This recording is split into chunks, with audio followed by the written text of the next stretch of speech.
주님을 바라보고 또 그 속에서 우리를 구원하시는 분이 우리 주님이신 것을 늘 찬양하면서 이렇게 사시를 축복합니다.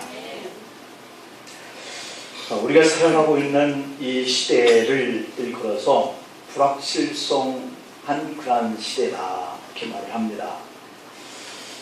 미국의 경제학자 존 갤브레이스라고 하는 분이 이 불확실성의 시대라고 하는 이 제목으로 책을 썼는데, 이것이 전 세계적으로 큰 영향을 이렇게 끼치게 된 뒤부터 이 책 제목을 따서 현대를 불확실성 시대다 이렇게 얘기를 합니다. 우리가 살면서 느끼는 바가 내일 무슨 일이 일어나는지 만날는지 참 우리가 이렇게 모르기 때문에 참 불안불안한 이러한 세대를 우리가 국가적으로도 그렇지만 우리 개인적으로도 가정적으로도 또는 회사를 운영하는 이러한 CEO들도 아마 다 그러한 마음을 가지고 살아가는 시대가 아닌가 하는 생각이 들어요.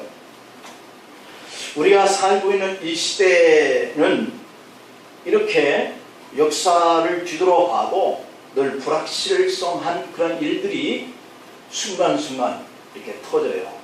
요즘에 유럽 지역에서는 이 폭탄 테러, 차량으로 이렇게 돌격해오는 그러한 테러 같은 일들, 또는 수해를 당한 일들, 불이 나서 건물내에서 사람들이 죽는 일들, 이게 누군가가 전날 이런 일이 있을 것이다 라고 생각하면서 당하는 사람은 거의 없단 말이에요. 무수한 그런 일들이 우리에게 순간순간 다가오고 있는 시대에 우리가 살고 있기 때문에 불확실성 시대다 이렇게 얘기를 하는데요. 특별히 왜 이 시대를 불확실성의 시대다 라고 이렇게 말을 하는가 하는 두 가지 이유가 있는데, 하나는 변화가 너무 빠르고 그 변화를 예측하기가 어렵다 하는 이런 차원 속에서 불확실성 시대다 이렇게 얘기를 해요. 너무 빠르게 시대가 이렇게 변화무쌍하게 흘러가고 있죠.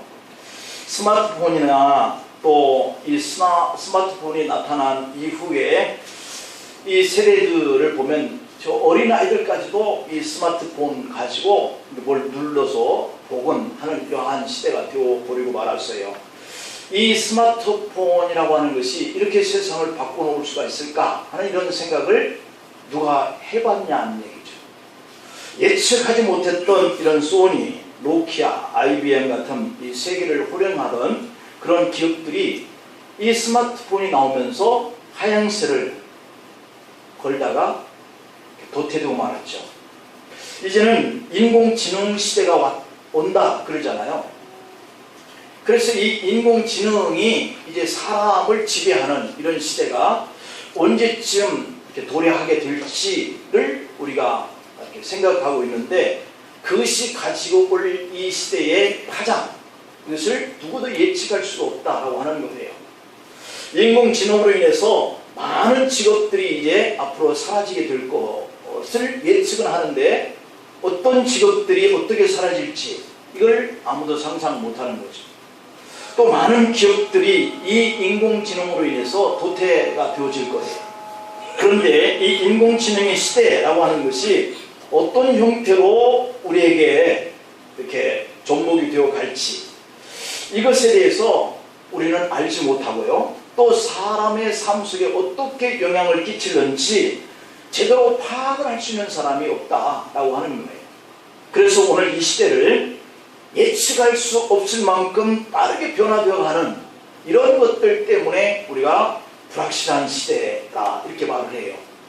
그 다음에 두 번째 이유는 이 불확실성이 과거는 다르게 복잡한 형태를 띠고 있어서 예측하기가 어렵다. 빠르게 전개도 되지만 참 복잡하다라고 하는 거예요. 오늘 이 세상은 지구촌이라고 부를 정도로 전 세계가 하나로 연결되어지는 네트워크 시대를 살아가고 있어요. 그래서 세계 어떤 곳에서 어떤 사건이 일어나면 그냥 이것이 한 시간도 되지 않아서 뉴스화되어 하고 온 온 세계 사람들이 다 알게 되는 거예요. 이렇게 미국과 중국이 미묘한 신교류기로 경제 전쟁의 시작될 이런 조짐이 일어나고 있다. 이것 때문에 사람들은 이렇게 불안해하고 있어요. 이 두 나라가 정말 말대로 이 경제 전쟁을 벌이면 자칫 온 세계가 경기 침체의 늪으로 빠져들지 않겠나. 아침에 뉴스를 보니까 우리 한국이 이 3, 4분기에 세계의 10대 수출국 중에 6위를 차지했는데 제 2분기만 해가지고는 1위라는 거예요. 이런 추세로 4, 4분기 때도 수출이 이대로 이렇게 성장을 하게 되면 우리나라는 수출 5위 안에 이제 들어가게 된다. 이렇게 얘기를 해요. 전체 1년치의 성장률이 세계 5위권. 지금 5위권이 네덜란드인데, 야, 이게 진짜 우리나라가 작은 나라지만 이런 정도의 세계의 그 5위, 6위권의 분기별 성장, 수출이 늘어나고 있다. 참 자랑할 만한 일이죠. 그런데 이러한 분위기가 중국과 미국의 경제에 전쟁이 일어나기 시작하면 그 파급 효과는 걷잡을 수 없이 우리나라에도 영향이 미치게 되는 거죠. 영국이 유럽연합을 탈퇴하게 되면 전 세계의 경제에 자칫 치명타를 가져올 수 있는 상황이 일어난다라고 우려들을 하고 있어요. 그런데 이런 일들은 우리와 직접적인 연관은 없잖아요. 유럽 내의 일이에요. 중국과 미국의 관계의 일이에요. 그런데 우리가 우리의 일이 아니기 때문에 이러한 나라들이 서로 일어나는 이 문제가 우리가 어떻게 손을 써볼 수 있는 문제가 아니라는 점이에요. 그런데 그 영향은 가만히 우리가 앉아서 고스란히 받게 되어지게 되었다라고 하는 것이에요. 세계에 어디서 어떤 일이 일어나더라도 이제는 우리가 그냥 앉아서 고스란히 당할 수밖에 없는 그런 현실 속에 우리가 살고 있기 때문에 이러한 복잡한 일들이 우리에게 당면되어지는 그 일은 예측 불가능한 일이다라고 하는 거죠. 오늘 현대인들은 이런 불확실성의 시대를 살아가면서 크고 작은 불안감을 가지고 사는 거예요.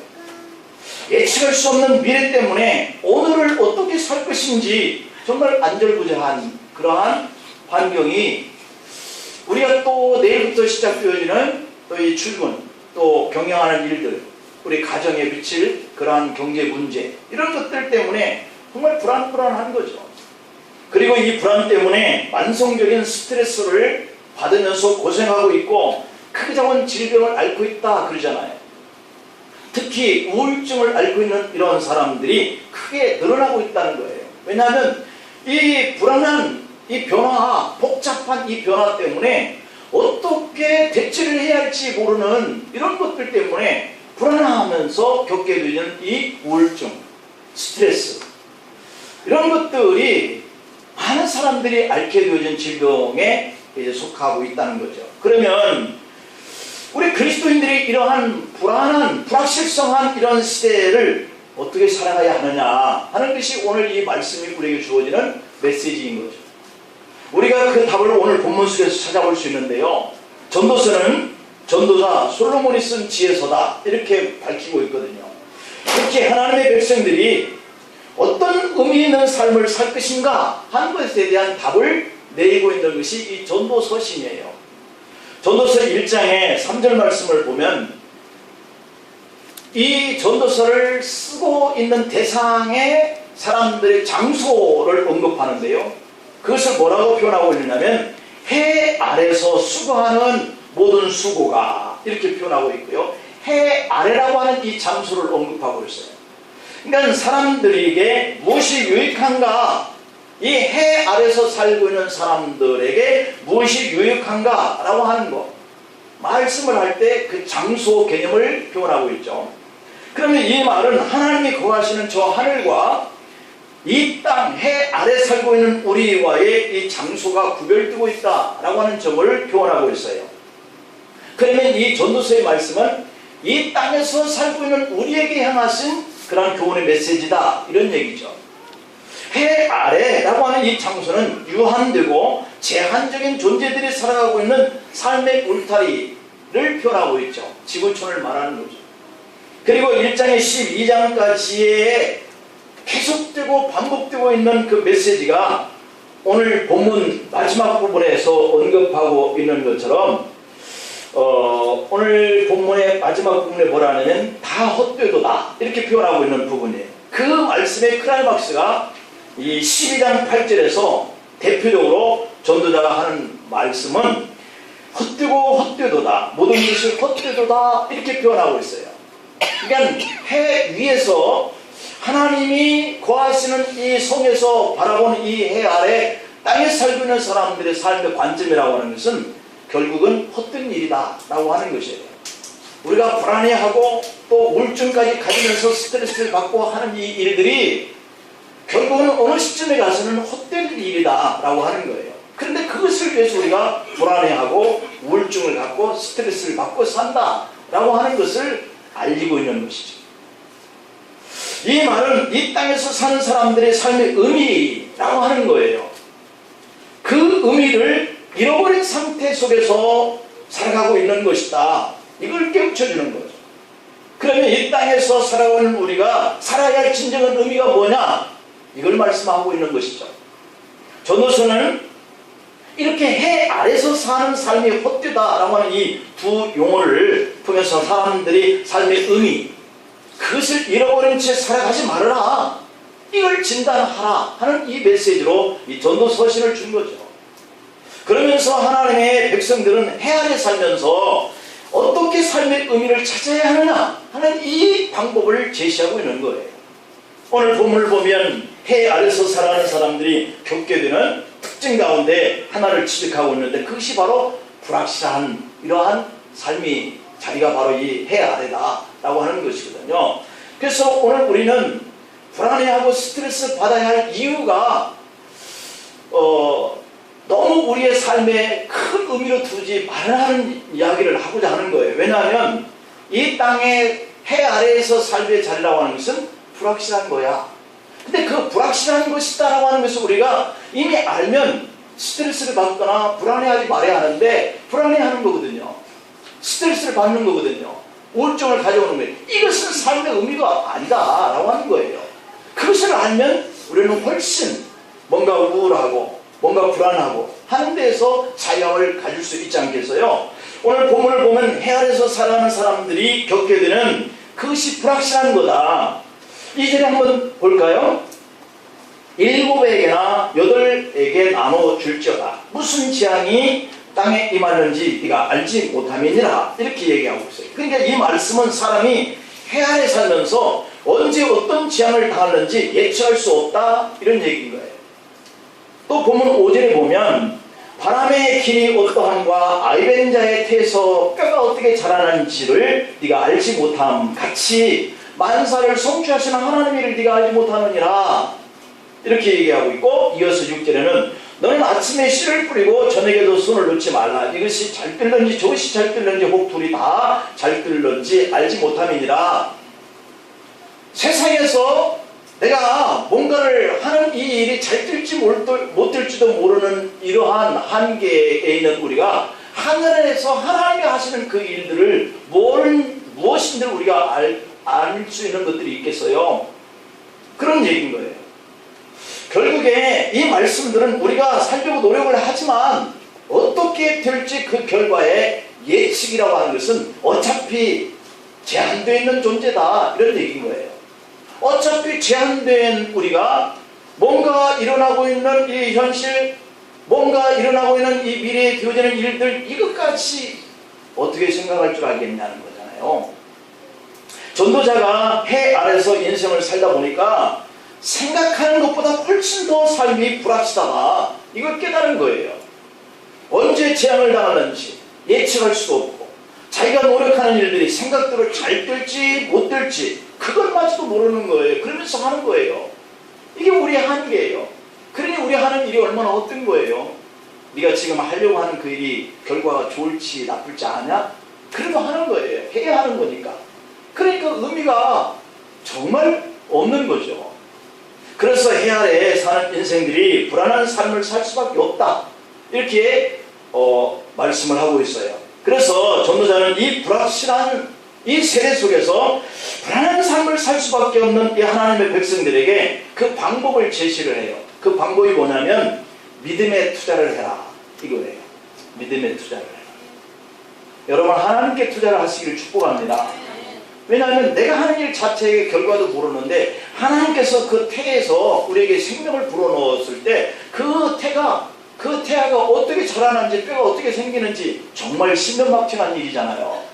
우리가 배에 있는 아이를 사진을 찍었을 때 이 아이가 조금씩 자라나는 모습을 엄마들에게 병원에서 제시를 하는데 정말 신기한 거예요. 그냥 어떤 형체 속에서 계속해서 뼈도 나오고 다리도 나오고 손도 나오고 얼굴 이목구비가 생기고 묘한 일이에요. 알 수가 없어요.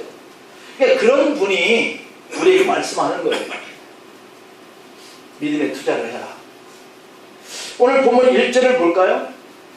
너는 네 떡을 물 위에 던져라. 여러 날 후에 돈을 찾으리라. 이렇게 얘기하고 있어요. 그러니까 이 말씀은 배로 무역하는 그때 당시의 삶을 배경으로 하고 있는데 배에 상품을 싣고 출항을 하라. 그런 얘기거든요. 이 말씀의 의미가. 그래야 그 배가 돌아올 때 돈을 벌 것이다 하는 말씀이거든요. 그러니까 배를 띄워서 출항을 하면 풍랑 때문에 배가 침몰하면 어떻게 하냐. 출항을 하다가 해적을 만나면 다 빼앗기면 어떻게 하나. 불안하잖아요. 그럼에도 불구하고 믿음으로 출항을 시켜라. 그렇지 않으면 그나마 앉아서 죽는다. 이게 바로 오늘 이 1절 말씀이 요구하고 있는 거예요. 사실 불확실한 이 세대의 사람들은 투자를 머뭇거려요. 자칫 돈을 버는 것은 그만두라도 투자한 것마저도 다 날려버릴 염려 때문에 안 하는 거죠. 자, 그러다 보면은 한 달란트 받은 종처럼 그냥 한 달란트만 가지고 주인 앞에 서게 될 것이다. 이 불확실한 것 때문에 염려 때문에 배를 물건을 싣고 출항을 해야 그것을 팔고 돈을 벌고 돌아올 건데 해적을 만나면 어떻게 하나. 바다에 큰 풍랑을 만나서 넘어지면 어떻게 하나. 그러니까 가만히 있는 게 좋다. 그러면 이 사람은 아무것도 거둘 수 있는 게 없는 거예요. 뭔가 투자를 해야 얻을 수 있는 게 있다는 얘기예요. 여러분 오늘 이 전도서 기자가 그리스도인들은 믿음으로 투자해야 한다는 그런 의미를 제시하고 있어요. 2절에서 7개나 8개나 나눠줘라 이렇게 얘기하고 있잖아요. 무슨 재앙이 땅에 임하는지 네가 알지 못해. 다 가지고 있다가 그냥 썩어버리거나 그냥 소멸되어버리거나 아무것도 증식되지 못하거나 이러지 말라는 거예요. 투자를 하라는 거예요. 7사람이든지 8사람이든지 자꾸 이렇게 투자를 해라 그런 얘기죠. 그냥 불확실한 이런 시대의 사람들은 지갑을 잠근다고 그래요. 이웃에게 가진 것을 나누려고 하지 않는다고 그래요. 왜냐하면 불안하니까. 난세에는 손에 돈을 쥐고 있어야 한다라고 하는 생각들을 가지고 살아요. 이것이 해안에서 살아가는 사람들의 특징이거든요. 남쪽과 북쪽이 관계가 이렇게 험악해지다 보니까 미국과 북한이 이렇게 험악해지다 보니까 일본이 괜히 부추깁니다. 그러니까 사람들이 불안하니까 금값이 올라간다 그러잖아요. 이번에도 가지고 있으면 돈이 될 수 있는 것은 금밖에 없다. 이것이 해안에 살아가는 사람들의 특징인 거예요. 내 것은 열지 않고 있는 것을 안정적으로 갖고 투자는 하지 않으려고 하는. 그러면 그리스도인들은 어떻게 해야 하느냐.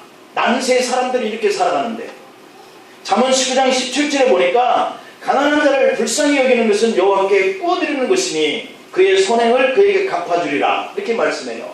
이게 투자를 하라는 거죠. 주든지 나누든지 어디에 투자해서 증식을 시키든지 어려운 이웃들에게 나누는 것은 믿음으로 하나님께 투자하는 것이다 이렇게 말씀해요. 우리가 필요할 때 하나님은 이자까지 붙여서 그에게 더 크게 갚아 주실 것이다 하는 이 말씀을 믿으시길 바랍니다. 혹 7명 8명에 나눴더니 내가 그 어려움에 처할 때 내가 다 그것이 없어졌을 때 누군가가 나로부터 받은 것들을 내게 공급해 줄 수 있는 그런 누군가의 도움을 받을 수 있는 이것이 바로 투자인 거예요. 마태복음 10장에 42절에 보면 누구든지 제자 이름으로 이 작은 자 중 하나에게 냉수 한 그릇이라도 주는 자는 내가 진실로 너에게 이르노니 그 사람이 결단코 상을 잃지 아니하리라 이렇게 말씀해요. 한국교회의 미래지도라고 하는 이 책을 보면 한국교회에 헌금이 줄고 있다 그럽니다. 그 이유 가운데 하나가 뭐냐면 11조가 줄고 있기 때문이다 라고 이렇게 정의를 내리고 있어요. 우선 소득이 줄어서 11조가 준 것도 있다. 그 영향을 얘기하고 있고요. 그러나 불안한 미래와 노후를 생각하면서 11조를 중단하는 사람들이 늘고 있다. 이렇게 얘기를 하고 있습니다. 이만큼 불확실한 시대에 살고 있는 이 믿음의 사람들마저도 불안해한다면 이 해 아래서 일어나고 있는 이 일들을 영향을 받고 산다라고 한다면 이 사람들이 결국은 이러한 미래라고 하는 이 불안한 것 때문에 믿음에 투자를 할 수 없는 사람이 되고 마는 거예요. 주님은 우리가 사는 해 아래서 이 불확실성한 이러한 그 시대일수록 믿음을 투자하라 이렇게 말씀하는데 순종할 수 있기를 축복합니다. 두 번째로는 성실하라 이렇게 말씀해요. 성실하라. 4절 말씀을 볼까요? 풍채를 살펴보는 자는 파종하지 못할 것이요 구름만 바라보는 자는 거두지 못하리라. 이게 뭐예요? 내가 해야 하는 일을 하지 못하는 거, 이게 성실성의 문제거든요. 바람 없는 좋은 날 씨를 뿌려야 되겠다 라고 바람자기를 기다립니다. 근데 바람이 안 져주면 씨를 못 뿌리는 거 아니에요. 씨를 못 뿌리면 거둘 수가 없는 거잖아요. 이 일을 해야 하는 농부가 게을러진 거예요. 성실성이 떨어져요.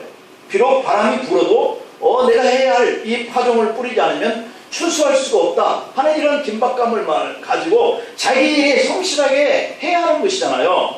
그런데 이 핑계 저 핑계를 대는 거예요.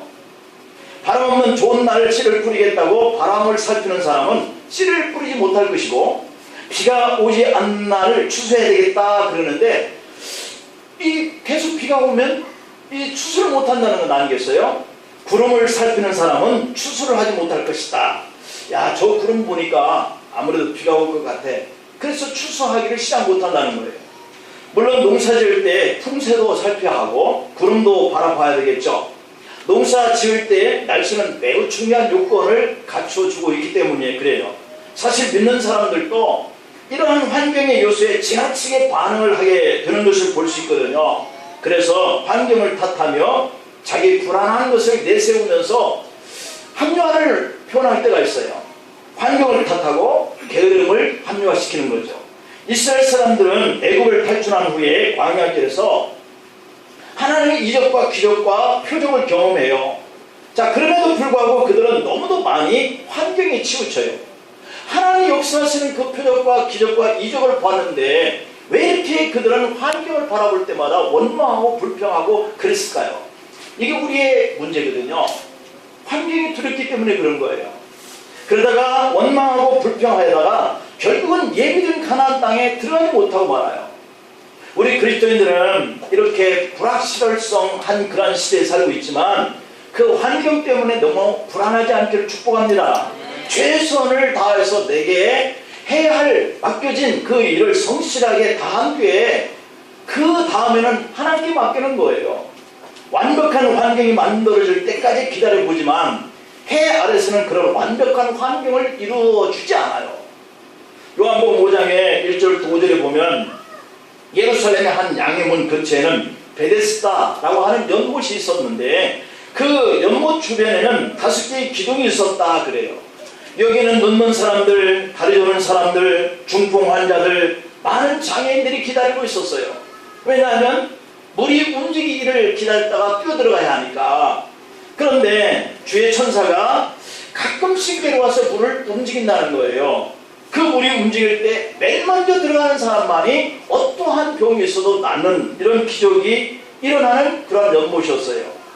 그런데 38년 동안이나 병을 앓고 있는 사람이 거기에 행각 안에 있었다.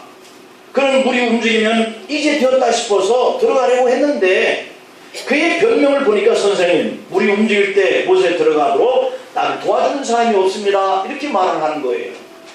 물이 움직이는 환경이 이루어질 때를 기다리다 보니까 항상 그는 늦었다라고 이렇게 표현하고 있어요. 그래서 38년 동안이나 자신의 병을 치료받지 못하고 있다는 거예요. 그렇습니다, 여러분.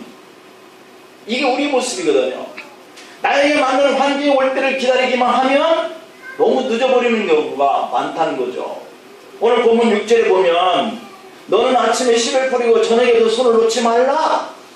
이것이 잘 뜰지 저것이 잘 뜰는지 혹 둘이 다 잘 뜰는지 알지 못한다. 이렇게 말씀하고 있거든요.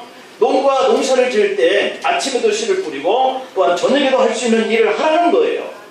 아침에 씨를 뿌리는 것이 풍성한 수출을 가져다 줄는지 혹은 저녁에 가꾼 채소가 풍성한 수출을 가져다 줄는지 너 알지 못하지 않냐 라고 하는 거예요.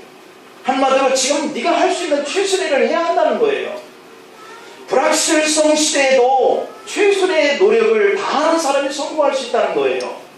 어떤 환경일지라도 하나님께서 주신 기회를 맞아서 최선을 다하면 좋은 결과를 가져올 줄 믿습니다. 마지막으로 세 번째로는 심판날을 생각하라는 거예요. 여러분, 주님께 향한 우리의 믿음을 위해서 투자를 해야 하고, 그리고 성실하게 내 여건과 환경에 맞춰서 우리가 일을 해야 하고, 그 다음에 뭘 생각하냐면 오늘 이 본문 속에서 농부에 빗대서 말을 했지만 거두지는 것은 결과잖아요. 그런데 그러한 결과의 심판도 있지만 내 자신의 심판도 있다라고 하는 이 사실을 오늘 여기서 상기시키고 있어요. 우리가 불확실한 세상에 살고 있지만 그러나 나의 끝이 있는 거고 세상의 끝이 있다는 것을 알라라고 하는 거예요. 오늘 8절 말씀에 보면 사람이 여러 해를 살면 항상 즐거워할지로다. 그러나 캄캄한 날들이 많으리니 이렇게 얘기하고 있죠. 즐거운 그때를 우리가 바라보고 살지만 사실은 우리 인간 사회의 삶은 누구든지 이 고난이 계속 있는 거예요. 그래서 캄캄한 날들이 많아. 그 날들을 생각할지로다. 이렇게 얘기하고 있어요. 왜냐하면 다가올 일은 다 헛되기 때문이다. 이렇게 얘기를 하는데 여러분, 그리고 9절 한번 볼까요? 9절에 보면은 청년이여 내 어린 때를 즐거워하며 내 청년의 날들을 마음에 기뻐하여 마음에 원하는 길들과 네 눈이 보는 대로 행하라. 그러나 하나님이 이 모든 일로 말미암아 너를 심판할 줄 알라. 이렇게 얘기하고 있어요. 그러니까 불확실한 날들이 우리 앞에 있지만 결국 그 날들도 다 지나갈 것이고 우리 생을 살다 보면 즐거운 날보다 고난적인 일들이 더 많다. 그럴지라도 즐겁게 살든 아니면 고난을 당하면서 살든 반드시 이로 말미암아 너를 심판하는 때가 온다. 이런 얘기예요. 그러니까 우리가 불확실성 시대의 사람들은 앞날을 예측해 보려고 무던히 노력을 한다는 사실이에요. 여러분들 불안하면 점집을 가서 한번 점쳐볼까 생각하는 사람 혹 있나요? 근데 놀랍게도 우리 기독교인들이 많다는 거예요. 저 많은 사람들이 점치러 가는 기독교인들을 보고 교회 열심히 잘 다니라 그러면서 파일럿을 보낸대요. 왜 이렇게 불확실한 시대에 우리가 믿음을 가지고 사는 사람들마저도 이게 점집을 찾나, 지푸라기라도 잡는 심정으로 이것이 허망한 일인 줄 알면서도 점집을 찾는다라고 하는 거예요. 물론 앞날을 예측해 보려는 것은 나쁜 일이라고 할 수는 없죠. 남보다 빨리 그리고 정확하게 미래를 예측해서 대비하려고 한다라고 하는 이 자체를 본다면 그 남보다 성공적으로 살 수 있기 때문에 그렇게 하려고 애쓰는 사람 있을 수 있다고 봐요. 그러나 안타까운 것은 우리 인생의 끝에 그것을 우리가 알아본들 해결할 수 없고 또 못 알아본들 고난이 있다 해도 우리가 끝날이 온다는 사실이에요. 그래서 우리 인생에 반드시 끝날이 온다는 이 사실을 알고 사는 사람이 가장 지혜로운 사람이다. 더 나아가 우리가 인생의 삶을 끝난 다음까지를 보려고 하는 사람은 더 지혜로운 사람이다. 그래서 미래를 점쳤다고 해도 참된 성공을 이루기는 이 불확실성 시대에서 우리가 어렵잖아요. 그거 잡아본들 뭐 하겠어요? 스티브 잡스, 우리가 모르는 사람이 거의 없죠. 우리 시대의 영웅인데 남들이 보지 못한 미래를 내다보면서 선도적으로 길을 열어서 큰 성공을 이룬 사람이죠. 애플이라고 하는 컴퓨터를 만들어가지고 컴퓨터 시대에 새로운 이정표를 만들고 아이폰을 만들고 스마트폰에 새로운 그런 장을 열었던 사람이죠. 그리고 아이패드와 같은 앞서가는 이런 제품들을 이렇게 선보이고 세상의 변화를 주도했어요. 그야말로 그는 불확실성 시대의 영웅이었죠. 그러나 안타깝게도 그는 희귀병으로 건강 문제가 악화되면서 큰 고통을 겪다가 2011년 56세로 세상을 떠났어요. 자, 그는 해 아래 시대에는 내다보았을지 몰라도 자기의 인생 끝에 심판이 온다라고 하는 것은 준비하지 못하고 살았다라고 하는 것이 그가 안타까운 부분이에요. 그는 심판의 날을 내다보지 못한 거죠. 독실한 믿음의 부모 밑에서 자랐음에도 불구하고 그는 불교의 참선에 심취해서 살았고요. 제대로 된 가정도 꾸리지 못하고 그 많은 재산을 허망하게 남기고 쓸쓸히 인생의 뒤편으로 사라졌죠. 우리가 불확실한 미래를 예측하고 대비하면서 오늘을 사는 것이 정말 중요한 일입니다. 그러나 그것보다도 더 중요한 것은 내 인생에 끝날이 있다 라고 하는 것에 대해서 대비하면서 사는 사람, 이것이 해 아래서 삶이라고 하는 것은 헛되어서 의미가 없지만 그럼에도 불구하고 이 모든 결과에 대해서 심판하실 수 있는 분, 그 모든 것들을 잊게도 하고 없게도 하고 자랑하기도 하고 그리고 이렇게 또 죽게도 하는 이러한 분이 하나님이라는 이 의미를 발견하면서 살아가는 사람이 이 불확실성에서 살아가는 사람들의 큰 의미 있는 삶이다. 그래서 오늘 해 아래서 살지만 세상 사람들과는 좀 다르게 살라 라고 하는 교훈이 있는데, 그러기 위해서는 방법이 있어요. 믿음에 투자하는 생활을 해라. 그리고 내 환경이 고난이 나를 덮여도 불안해하지 말고 스트레스 받고 우울증에 걸리지 말고 이것은 이 땅에서 우리가 살아가는 데에 그냥 이것은 걸림돌이다, 그냥 고난이다, 누구나 다 당하는 것이다, 이런 의미를 생각하면서 지금 내게 주어진 일에 성실하게 하는 것, 이것이 두 번째 방법이고, 마지막으로는 그런 다음에 내가 하나님을 알고 믿음으로 준비하는 삶을 살았는지, 그냥 보여지는 거 이거 아무리 내가 뛰어난 그러한 세계에 공헌을 하고 발전적인 그런 의미를 부여하는 그러한 것들을 남기고 갔지만 자기의 의미 있는 삶이 안 되는 것들을 쫓아가는 이 삶의 최후, 이것이 심판이다 라고 하는 것을 생각을 하면서 우리가 좀 더 보여지는 불확실한 그러한 사회에서 고난을 당하고 병들고 때로는 가난하고 그 환경에 정말 연약하여서 어떻게 갑자기 당하는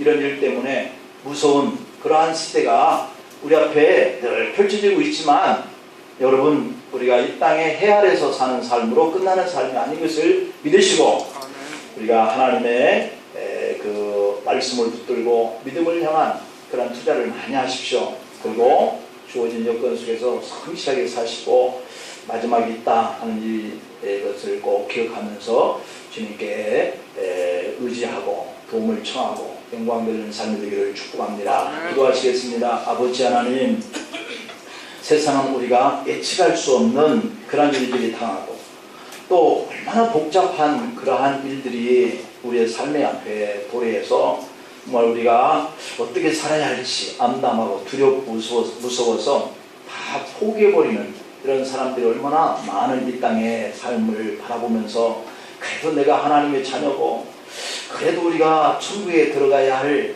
그러한 백성인데 우리가 어떠한 여건과 환경에 처하다 할지라도 주님 바라보고 살아야지, 믿음을 따라서 살아야지, 주어진 환경에 적응하면서 성실하게 살아야지, 마지막이 있음을 믿고 살아야지 하는 이러한 삶을 살아갈 때 하나님께서 문제도 해결해 주시고 질병도 고쳐주실 때가 있고 가난도 해결해서 경제적인 여력도 있게 하게 하실 때가 있다 하는 것을 우리가 자랑거리 삼고 그것을 위로 삼고 격려 삼고 더욱더 우리의 믿음의 사명대로 주어진 여건에 충실한 삶을 살 수 있도록 한 주간도 주장하여 주옵소서. 예수님의 이름으로 기도하옵나이다. 아멘.